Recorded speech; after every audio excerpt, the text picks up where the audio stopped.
Nung naranasan ko ang pagtawag ng Panginoon, ang kanyang pagliligtas mula sa trahedyang aking naranasan, napagdesisyonan ko na siya ay pagsilbihan.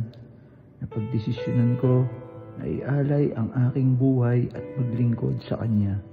Kaya't ako ay nag-aral ng Kanyang mga salita, pinag-aralan ko ang Kanyang mga katotohanan upang mas lalo pang lumalim ang aking pagkilala at relasyon sa Panginoon. Tara, takbo tayo kay Lord. And I will run to you. 3 buwan akong nag-aral ng Kanyang mga salita. 3 buwang sinaliksik ang Kanyang mga katotohanan ukol sa pagliligtas at ang pamumuhay ng naayon sa Kanyang kalooban at kautusan. At ngayon, handa na ako upang selyuhan na ang faith na ito, upang selyuhan na ang aking relasyon sa Panginoon, at upang ilubog na ang dati kong buhay.